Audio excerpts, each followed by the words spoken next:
What up, brawlers? Welcome back to Throwing Hands. I have a new hairstyle, I guess. Alongside me is Daniel. Daniel, how you doing? I'm doing good, Jacob. How about you? I'm doing good. All right, we're just gonna kick this one straight off. Casey Kenny versus Haley Alatang. Casey Kenny came on the podcast a few weeks ago. I guess I'll link that in the description. What are your thoughts on Haley Alatang? Haley Alatang coming into this fight, uh, 2-0, Chinese native, 5'5", 135 pounds, so a little bit undersized as a bantamweight, but a guy that's very well built. We're pretty well versed at what he wants to do. Nicknamed the Mongolian Knight, which is one of my favorites. So he's 2-0 in the UFC, 14-7-1 as a pro, and he's come off of 4 straight wins, including those 2 in the UFC.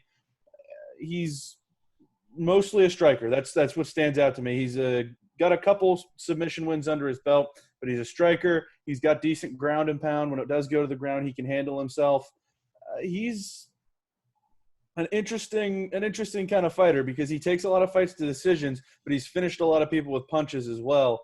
So we've seen a lot of UFC or a lot of newer Chinese UFC fighters. I think he kind of falls into a similar mold with what we've seen with the likes of Song Yadong and Weili Zhang, where he's striking focus, but if it does go to the ground, he can handle himself, and he's got good ground and pound as well.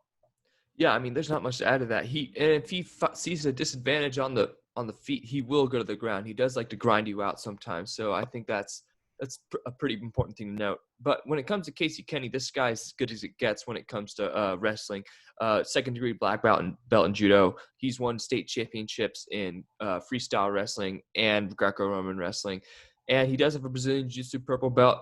He's coming off a win, and the fight before that, he lost to Merab Dvalishvili, which made him unranked. So Casey Kenny is really looking to get back into the rankings here. What are your thoughts on Casey Kenny? You summed it up pretty well. You were able to do that interview. I was not available for that one. But looking at his background, looking at what he's going to kind of bring into the octagon, like you said, a really strong wrestler, a really strong jiu-jitsu fighter, and he's a guy that's been around that top 15 for a little while. He's very competitive, and he knows exactly what he's doing in the octagon when it goes to the ground. So he's a very talented guy and a guy that could stick around, I think, getting back into that top 15 with a win here. For sure. All righty. So to keys, I think for Alatang, I think his best move would to keep it standing. But if he finds himself in a grappling situation with Kenny, his best thing would be to gain a top position and probably bring it to the ground and try to maintain top position. What do you have to say? I would agree. Alatang's going to win this fight with his striking. That's going to be where he has the opportunity here because Casey is such an outstanding wrestler. So, like you said, keep it on the feet. If it does go to the ground, he's going to be able to swarm. He's going to be able to scramble. It's just a matter of if he can keep that top control, which Casey Kenny's pretty good at getting a hold of. Yeah, and so for Casey Kenny, I think if he just uses his grappling wisely, get it up against the fence, just kind of grind Haley Alatang out, I think this could be a pretty decent win for him. What do you have to say? Yeah, that matches up pretty well with my thinking in that regard. He's going to have the advantage on the ground, even though, as we talked about, Alatang can go when it goes to the mat a little bit. It's going to be a matter of grinding this fight out, extending it over 3 rounds, keeping it there. And that's where he's going to give himself the best opportunity to win. He's coming off of a loss, as you said, and I think he's going to be hungry coming out in this one. All righty, so predictions. I'm going to take Casey Kenny in this one. I think he's going to get this by decision. I think he'll just kind of slow the pace down and just grind out this one. What do you think? I like Alatang in this one. He's on a hot streak, 4 wins in a row, as I said. I think he takes this one in a decision. Alrighty, so to the next matchup of the night that we're going to review, Carlos Condit versus Court McGee. Carlos Condit, there's not much. He doesn't need an introduction. He's a legend in his own right. But let's talk about Court McGee real quick. He has Robert Whitaker. He has beaten Robbie Whitaker when he was back down at welterweight, karate black belt, and he does have a judo and jiu-jitsu background as well. So he's going to present a little challenge to Carlos Condit, because he does like to get into the pocket a lot. What are your thoughts on Court McGee? Yeah, Court McGee, as you said, is going to try to dirty this one up in the pocket, just throw with Carlos Condit for the majority of this fight. He has really struggled as of late. He's lost 5 of his last 7. So he's going to need to bounce back pretty big here against Carlos Condit, who has lost quite a few fights in a row, make that 5 in his own right. But these are 2 guys that are both older, that are both trying to get back on track as far as the later half of their career goes. So I think this is going to be a really interesting fight. I think Court McGee has what it takes to win, but he's going to have to really, really compete with Carlos Condit. Definitely. And when it comes to Carlos Condit, he can get it done anywhere. 15 wins by knockout, 13 by submission. Former interim welterweight champion, has fought GSP, and he did fight Robbie Lawler a few years back for the title. Coming out of Jackson's Wink, very skilled at what he does. I mean, he's not a legend, but he's almost there. And I'm just curious to see what he does against Court McGee. What do you have to say? I think so as well. Like you said, Condit, he's on this 5-fight loss streak, but what people forget is the first loss in that streak was against Robbie Lawler for the welterweight title, and it was a split decision that he lost by. So he's not looked good in his last 5 fights, but last 4 fights, I should say. He's been submitted 3 times and then lost by decision in Neil Magny. But he's coming back. It's been almost a 2-year layoff for him, going back to December of 2018. So we don't really know what Carlos Condit's going to look like. He was supposed to fight Mickey Gall at one point, but that was eventually canceled. So here we go. Carlos Condit hasn't fought in almost 2 years. So really interesting fight. 2 older guys, like I said, looking to get back on track. I think both of them are going to come out and be competitive.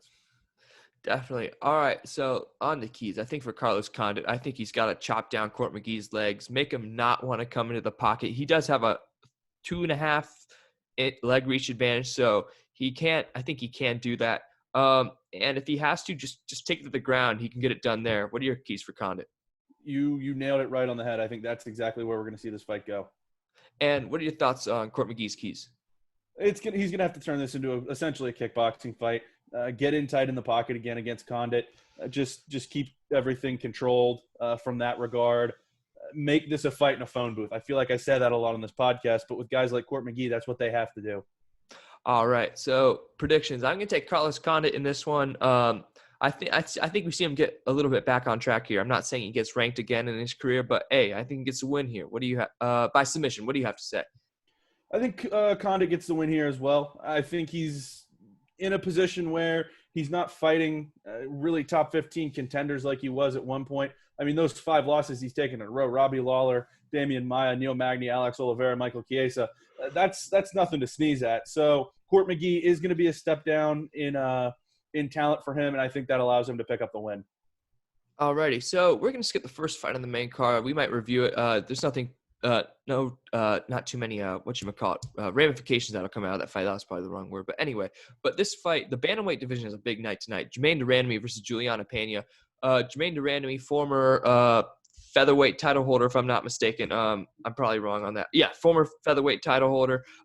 Top-notch kickboxer, Muay Thai champ. She gets it done on the feet. What do you have to say about Jermaine Duran? Yeah, Jermaine Duran, as you said, outstanding striker, does everything you want out of a kickboxer.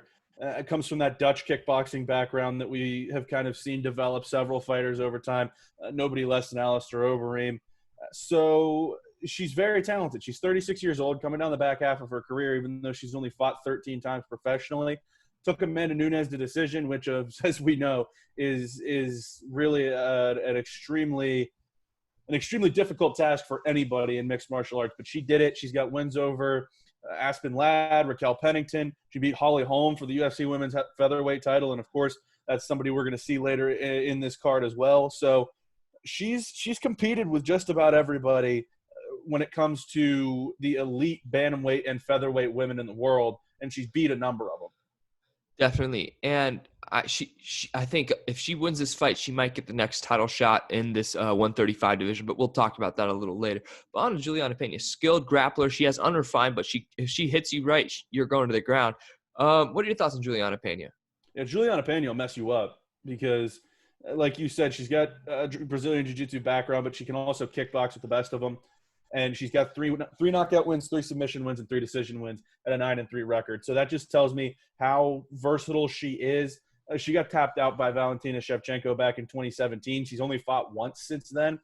But honestly, her record is very similar to Jermaine Duran to me in that she's fought some of the best and she's beat some of the best. She has that loss to Valentina Shevchenko. That's her only loss in the UFC. She's got wins over Jessica Ai and Kat Zingano, as well as Nico Montano. So she's very talented. She's beat some very talented fighters. She's just had a pretty long layoff. She hasn't fought since last July, and before that, she hadn't fought since January 2017. So it's just a matter of getting Juliana Pena back in the octagon and getting her into a position to be competitive and fight at a high level.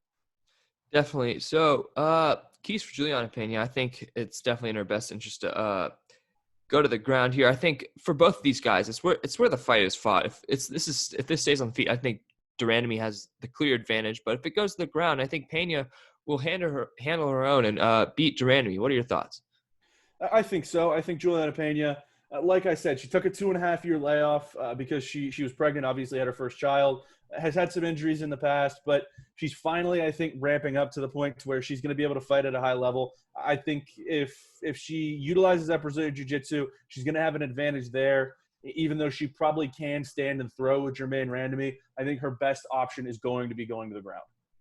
Definitely. So, predictions. I'm going to take Duran by knockout. I think Pena, she's 31 or 32. She's a little older, and she hasn't been fighting consistently, so there might be a little ring rust. So I'm going to take Duran by TKO, not knockout. But, all right, what are your thoughts? Pena by sub. Ooh, dang, you and I are disagreeing a lot in this one. Yeah, 2 out of 3. All right, we'll see who's right. All right, Yorgan De Castro versus Carlos Felipe. Carlos Felipe coming off a win against, I can't remember his name, Spivak. What are your thoughts on Carlos Felipe? Carlos Felipe, a big guy, like we've talked about. Obviously, we've seen Yorgan De Castro in the past. This is a heavyweight division. Carlos Felipe, a big dude, 6 foot, 245, built like an absolute Mack truck. These are not two, body guys that are going to be going out here and really striking and well, they will strike well, but this is not going to be a pretty fight. Carlos Felipe, again, 8-1, kind of on the way up in this division, just 25 years old. Like you said, coming off a loss in his UFC debut, but he wouldn't be getting another shot here if the UFC didn't think he had a chance to move up. And in those 8 fights, quite a few knockouts. Not really a submission guy. He's actually beaten a guy with a rib injury, which is kind of scary. But decision wins by knockout. There's not a lot of history on this guy. There's not a lot of really clear reporting on his successes in Brazil. So it's really that Sergey Spivak fight that we need to look at when it comes to him. And it was a decision loss. It was a majority loss. So again, this is a guy coming up with a lot of potential that is still figuring things out. I think he's extremely dangerous if he can get everything put together in this heavyweight division. I'm not even going to add anything to that. But let's talk about Yorgan De Castro for a hot sec. He's a brute. He hits hard, doesn't bring too much volume, but he can become tentative after a while for some odd reason. If you watch the Greg Hardy fight after the first round, he really wasn't doing too much. So I'm interested to see if he's gotten over his tentativeness in the past 4 months or 5 months pretty much since 249, if I'm not mistaken. So I'm curious to see what Yorgan De Castro does here. What are your thoughts on De Castro? I think Yorgan De Castro certainly has a place in the UFC. I'm not sure it's as a top 15 guy. I was really impressed with him early in that Greg Hardy fight, and then he just kind of backslid as those rounds went on. There was talk that he had some sort of foot or toe injury that kept him from kind of breaking down Greg Hardy with those leg kicks that were so successful early on. But he's an entertaining guy. He's a guy that doesn't look like your typical UFC fighter. He's somebody you can get behind. I like Yorgan De Castro. He's definitely got a place in this heavyweight division, but I don't think it's going to get him a win over Carlos Felipe. All righty. So I don't think there's really too many keys to get here, but I think the person who gets punched less, doesn't get punched as much, wins this fight. I mean, what are your thoughts on the keys? Yeah, I can't add too much to that. This is going to be essentially a boxing match. There will be some kicks thrown in there, particularly on Yorgan De Castro's side, but these are just going to be two just brawlers throwing punches at each other for most of the time. All righty. So predictions. I'm going to take Felipe in the first round by knockout. I think Yorgan De Castro still might be a little tentative from that Greg Hardy fight to see how his broken toe is healed. And, yeah, I got Felipe first round knockout. What do you have to say? Took the words right out of my mouth, sir. All righty. To the main event of the evening. Number 2 ranked Holly Holm versus number 6 Irina Aldana. two boxers going at it. Holly Holm more on the kickboxing side, but this fight has a lot of implications to it, and we'll get in to that after we preview this fight. But Irene Aldana, she's pretty much a boxer. She's good at boxing, I'll tell you that. She'll put you to sleep. And she does have a half decent ground game. She can get it done there every once in a while. She does have 3 subs to her name. What are your thoughts on Irene Aldana? There's not much to add there. Again, a very experienced fighter. I feel like that's what we're saying a lot about these women's bantamweights is that they're very experienced. A lot of these women have been around in the UFC for a really long time. These are the women that built this division, and they're really still at the top, which is extremely impressive. I mean, Irene Aldana is 32 years old. Holly Holm's 38. So this is going to be 2 fighters squaring off that have a really good chance to stay at the top of the division that they kind of built.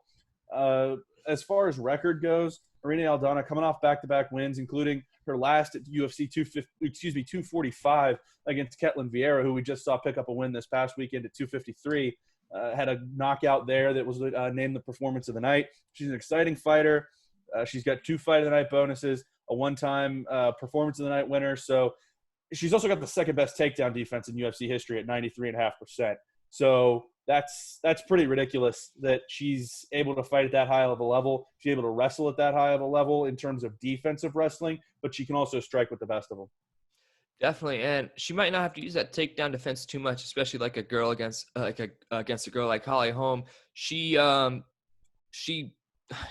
pretty much a pure kickboxer. She has gotten a little better at grappling on the feet, putting people up against the fence and just wearing them out. She's very refined. She's a former bantamweight champion after she knocked out Ronda Rousey, probably one of the most satisfying moments in UFC history. And she has challenged for the featherweight belt. So what are your thoughts on Holly Holm? I think Holly Holm is a legend of this division. Like I said, she's 38 years old. She's one of the women that built this division. She's been in the UFC since 2015 when she made her debut against Raquel Pennington with a win. She's literally fought everyone there is to fight, whether she's beat him or lost to him. I mean, you look at all of her UFC fights, and they're against legit contenders the entire time, going back 5 years. I'm just going to list off the women she's faced. Beat Raquel Pennington, beat Marion Renault, beat Ronda Rousey. 3 straight losses, but they were to Miesha Tate, Valentina Shevchenko, and Jermaine Duran. Win over Beth Correa, lost to Chris Cyborg, win over Megan Anderson, lost to Amanda Nunes, and a win against Raquel Pennington in the second fight of that series. That's freaking impressive. I don't have much else to add to that. She's fought everybody there's to fight. Yeah, she's fought everybody there's to fight, and she's pretty much beaten everyone there's to fight except Shevchenko and Nunes. But we'll get into that in a hot second. But keys for Aldana, I think if she gets overwhelmed on the feet, it might be in her best interest to try and take this to the ground. Holly Holm is pretty strong, so putting up her against the fence might be her best option in this fight. Just try to grind out Holly Holm. Work enough so that they don't get separated, but don't get too tired. Because if she gets tired, Holly Holm has a pretty good gas tank, and I think she'd take advantage of that. What are your keys for Aldana? You hit it perfectly. I think that's exactly what the path for her to win this fight is. I think there's a chance for her to do it too. Alrighty, what are your keys for Holm? I think Holly Holm is just going to have to kind of not dirty this fight up, but just use her power to kind of settle Irene Aldana back. Turn this into a true kickboxing fight because Aldana is going to have the advantage on the ground. I think if she can just turn this, like I said, into more of a kickboxing fight, even a traditional boxing match, even closer to that, I think is going to be the most beneficial for Holly Holm here. That's how we've seen her win fights in the past. That's essentially how we saw her beat Ronda Rousey, was just turn it into a straight kickboxing fight, and that's exactly what's given her success in the past. I think that's exactly what's going to give her a chance at winning this fight on Saturday.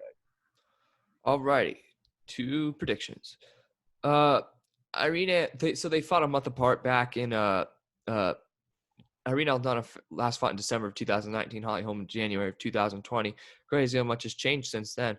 But I think – so these guys have had a similar layoff, but I think this will benefit Holly Holm a lot more than Irene Aldana because she's a little older. But I'm going to take Aldana, and I'm going to have her get this by decision because I think she'll just grind out Holly Holm. Holly Holm's strong, but Irene Aldana is pretty strong too. So I'm interested to see how Irene Aldana will do this, but I'm going to get her by decision. What do you have to say? We've disagreed on a couple fights, but we're not going to disagree at all on this one. I'm taking Irene Aldana in a decision. I think that is where we see this one end up. All righty. So to the women's bantamweight division and the state of that right now.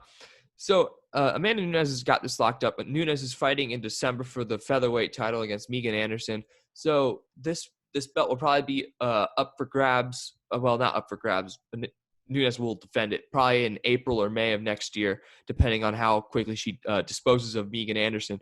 So I'm curious, what do you think the implications are of these two fights between Duran and Pena and Holm and Aldana? I honestly think it kind of depends on when Amanda Nunes is going to fight again. Because the way you look at the rankings right now, I think Jermaine Duran with a win puts herself in a position to challenge for that title if Amanda Nunes is going to fight within the next couple months.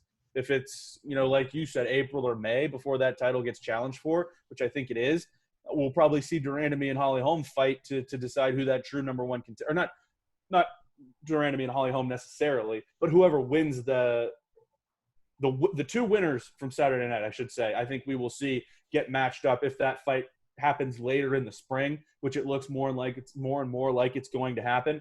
I think the way the UFC is setting this up, with it being the main event, it looks like the winner of Holm and Aldana is going to get that title shot.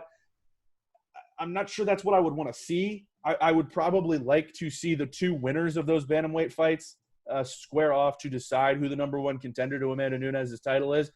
I'm not sure that's the direction the UFC is going to go, but that's what I would prefer to see, as I think it would give us a more definitive number one contender. Yeah, definitely. I think the winner of these two fights will face off, and then that'll determine the next challenger.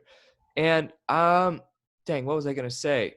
So I just thought of this. So Jack Hermanson and Darren Till are fighting in December, apparently, according to Jack Hermanson. I think this middleweight division is pretty interesting because I think Israel Adesanya wants to fight by the end of 2020, and depending on how quickly or like how little damage, depending on the damage from the Whitaker Cannonier fight, I'm curious to see who would be the next challenger if Israel Adesanya does want to fight by the end of 2020. What are your thoughts?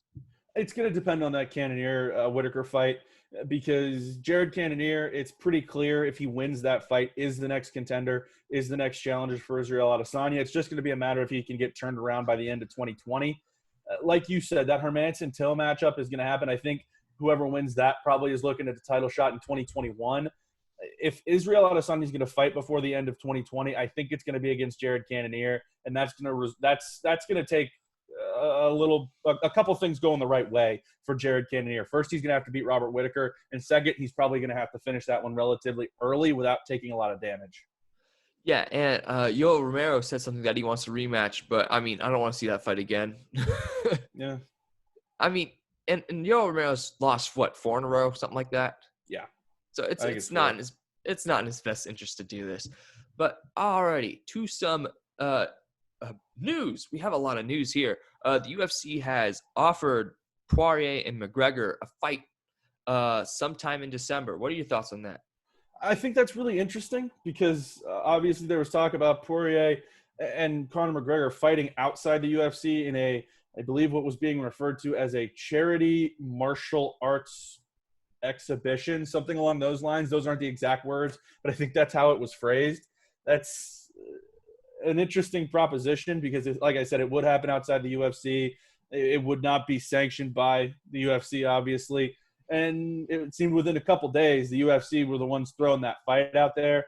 So we're in a position where it's on the table for both guys. Both guys have shown interest in wanting to square off.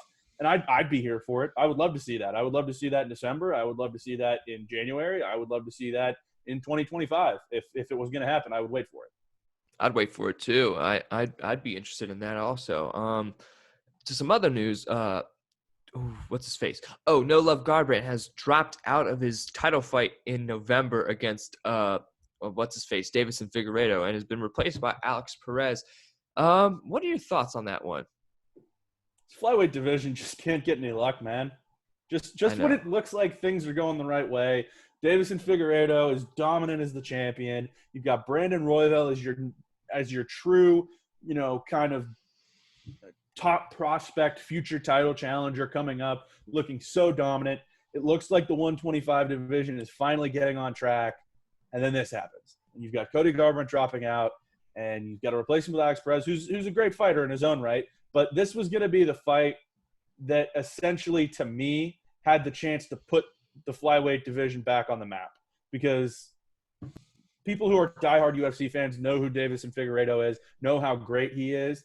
But Cody Garbrandt, when he was the bantamweight champion, stepped over into the mainstream, had a little bit more appeal to the mainstream sports, and people seeing him come back and challenge for a title again, I think was going to put a lot of eyes, especially for casual fans, on the flyweight division. And that's not something it's had since Demetrius Mighty Mouse Johnson was dominating in that division. So it's difficult, because this was a chance for the UFC to put the flyweight division back on the map, and it's just not going to happen, at least not right now.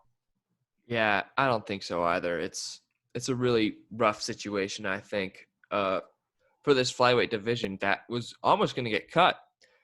And I think, Alex Perez, who did he fight last? He fought Jussier Formiga. So that's a good fight. I think Alex Perez is deserving of this title shot. Maybe I wanted Askarov originally, but I'm pretty pleased with this turnout. So I don't know. It's really interesting fight. And we have two flyweight titles that night. So all right, we'll see what happens there. One more thing. Any other news you want to talk about? An interesting one that broke this morning. Khabib Nurmagomedov's cousin, Usman Nurmagomedov, an 11-0, very highly touted 155 prospect, is going to sign with Bellator. So Bellator, a huge coup for them. Obviously, Khabib, one of the best fighters in the world, and they take his cousin, who is, as a fighter, honestly, the spitting image of him, does exactly what Khabib does in the octagon, or, well, in the cage, I should say, since he's going to Bellator, but has won 11 fights in a row to start his professional career, which just started back in 2017. So he's been extremely busy. He's got 10 finishes in that time. He won 5 fights in 2019 and 3 this year. So Usman Nurmagomedov, Bellator has been notorious for kind of taking older guys and putting them at the top of their divisions and letting them dominate and make money that way. They've gone out and signed a guy that has pedigree, has a ton of talent, and a lot of experience for a guy that's just that young. Yeah, you make a good point there. Bellator usually gets these old legends like, Mirko Cro Cop, Roy Nelson. Those guys are fun to watch, but they're getting old. But I think with the addition of Usman Nurmagomedov, sorry for the fire trucks behind me, in front of me, I guess. But yeah, it's dang, I can't find the words. It's an intriguing prospect. I'm excited to see where this goes for Usman Nurmagomedov. So one more last thing I wanted to talk about, at least. John Jones and Israel Adesanya keep chirping at each other. I don't think Israel Adesanya understands what he's getting into with John Jones. I think it's funny how Israel Adesanya calls him an old man when he's only 2 years older than he is, and he's fought 4 times more than John Jones has. I don't know. I think Israel Adesanya just doesn't understand that John Jones can stand and strike with him, and he'll just take him to the ground if he doesn't want to. Yeah. It's Israel Adesanya is going to have to put on a lot of weight for that fight, and even then, I'm not sure he competes with John Jones. John Jones is one of the best we've ever seen. Yeah, I mean, not to take away from Adesanya, I think he'll probably be one of the greatest middleweights of all time, unless there's a difference between best in the world and best of all time, and that's the gap between these two guys. Yeah, I think Israel Adesanya might be the best in the world right now. He might be the number 1 pound for pound, but I think John Jones is just a whole nother beast. I'm not saying they're number 1 in those categories, but I'm saying the difference between those guys, Israel Adesanya is very clearly one of the 3 best fighters in the world. For me, John Jones is one of the 3 best fighters of all time. Yeah, you make a good point. And that's a big gap. And the thing is, John Jones is probably one of the 3 best. That's not a knock. That's not a knock on Israel Adesanya in any way. No. And I think, John Jones is still one of the best 3 in the world right now. And he's been around easily for an absurd – he's really undefeated. But it's absurd. I think I honestly want to see that fight happen just so John Jones can teach him a lesson. Yeah. And Chris Weidman came out the other day and he said, I want Adesanya. I'm the only one that could take him down. I think Chris Weidman saying anything, man. Exactly. What, he's lost 4 of his last 5 or something like that? Yeah. What are you doing, man? I get that you're a former champion, but Stay in your lane. Yeah, I think he would present him a couple problems until he gets kicked in the head. He would. He has no chin anymore. No, he doesn't. I'm amazed that he survived against Akhmedov. Yeah. But yeah, I don't know. This middleweight division is really interesting. And hey, John Jones is almost ready. I don't know if you've seen his workouts, but he's ripped. It's scary. It's quite scary. All right. Do you have anything else to add?